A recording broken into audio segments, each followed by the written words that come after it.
යුරෝපයේ කෝටි ගණන් වටිනා සුපර්කාර් පවා පාරේදී දනගස්සපු ජපානයෙන් ආපු සදාකාලික යක්ෂයා ගොඩ්සිලාගේ අන්තිම සහ දරුණුම පරිණාමය දැකගන්න ඔයා ලෑස්තිද?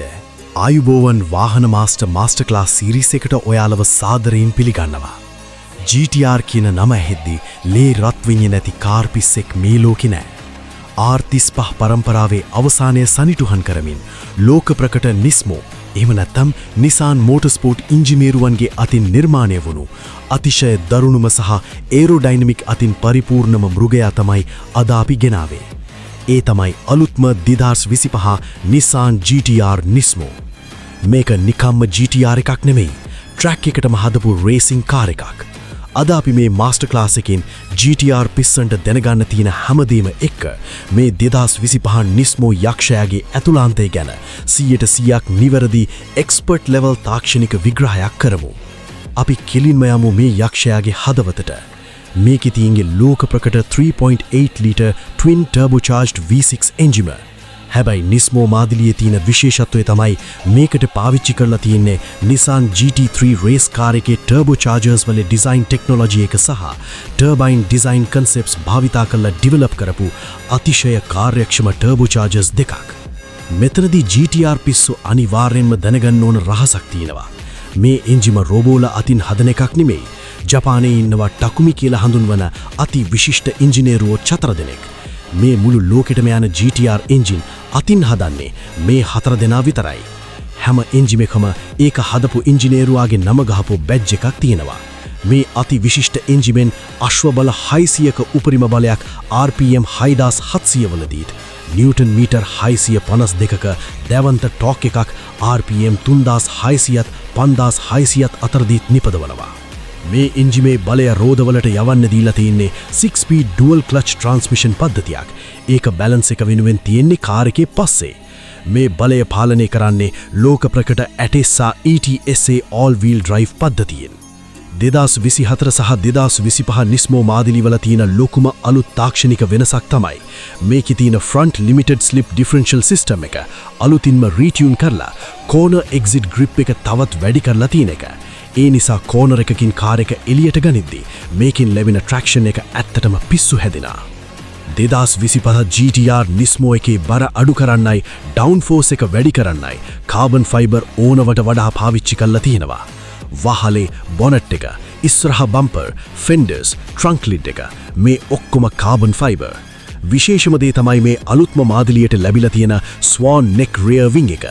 මේ කාබන් ෆයිබර් ස්පොයිලර් එක කලින්ට වඩා 110ක් විශාලවයි වගේම ඩ්‍රැග් එක වැඩි කරන්නේ නැතුව කාර් එක පොළවට තද කරන බලය උපරිම කරනවා. මෙතරම් දේවල් දාලත් මේකේ කර්ව් වෙයිට් එක ඒ කියන්නේ සම්පූර්ණ බර මාකට් එක අනුව ආසන්න වශයෙන් කිලෝග්‍රෑම් 1720ත් 1785ත් අතර අගයක තියාගන්න Nismo ඉංජිනේරුවන් සමත් වෙලා තියෙනවා. මේ මෘගයා පාරේ අලවල තියන්න ඇට්ටෙක්ම බහුතල සස්පෙක්ෂන් පද්ධතියක් ඕනේ. මේකට දීලා තියෙන්නේ Nismo tuned Bilstein Damptronic suspension පද්ධතියක්. රෝද සහ ටයර්ස් ගැන බැලුවොත් රතු පාට ලයින් එකක් ගියපු අඟල් 20 අතිශය සැහැල්ලි raise forged alloy රෝද මේකට ලැබෙනවා. ටයර්ස් විදිහට දීලා තියෙන්නේ මේකටම විශේෂයෙන් හදපු Dunlop Sportmax GT600 DSST tyres.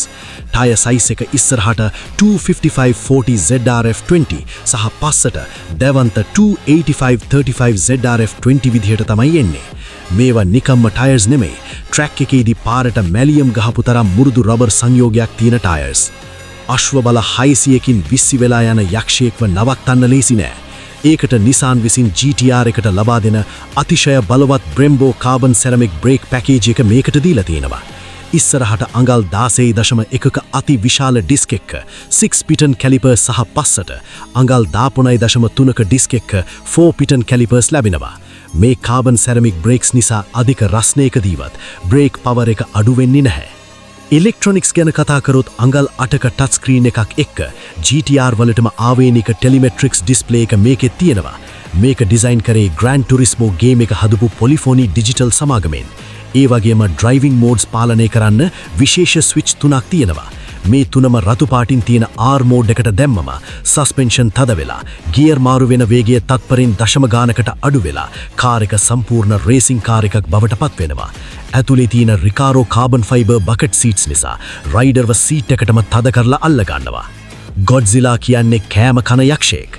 මේකට ලීටර් 74ක ඉන්ධන ටැංකියක් දීලා තියෙනවා.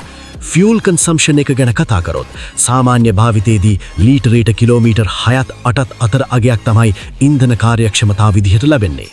ටොප් ස්පීඩ් එක නිස්මෝ ටියුන් කරපු ඒරෝඩයිනමික්ස් සහ 600 PS පවර් එක නිසා මේ කාර් එකට තත්පර 2.8ත් 2.8ත් අතර කාලයකින් 0 to 100 එකට යන්න පුරුවන්.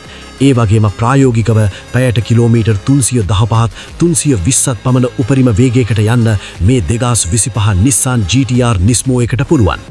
ඉතින් R35 පරම්පරාවේ අන්තිම මෘගයා වෙන මේ 2025 Nissan GT-R Nismo එකේ 100% නිවැරදි එක්ස්පර්ට් ලෙවල් තාක්ෂණික විග්‍රහය ඔයාලගේ ඇඟේ ලේ රත් කළා කියලා මම විශ්වාස කරනවා. දැන් මට GT-R පිස්සන්ගෙන් දැනගන්න ඕන ප්‍රශ්නේ මේකයි. හැමෝම කතා වෙනවා ඊළඟට එන R36 පරම්පරාවේ GT-R එක සම්පූර්ණයෙන්ම ඉලෙක්ට්‍රික් වෙයි කියලා. ඔයා හිතන විදිහට පෙට්‍රල් වලින් දුවන ටකුමි ඉංජිනේරුවෝ අතින් හදන මේ R35 Nismo එකේ තියෙන ගැම්ම සහ ආත්මය ඊළඟට එන ඉලෙක්ට්‍රික් GT-R එකට කවදා හරි ගන්න පුරුවන් වෙයිද? පල්ලෙහින් කමෙන්ට් එකක් දාගෙනම යන්න. බලමු ලංකාවේ ඉන්න නියම JDM සහ GT-R පිස්සෝ ටිකගේ ඇත්තම අදහස මොකක්ද කියලා. අනිවාර්යෙන්ම වීඩියෝ එක යාළුවන්ටත් ෂෙයා කරන්න. ඊළඟ වාහන මාස්ටර් වීඩියෝ එකෙන් හමු වෙමු. ජය වේවා.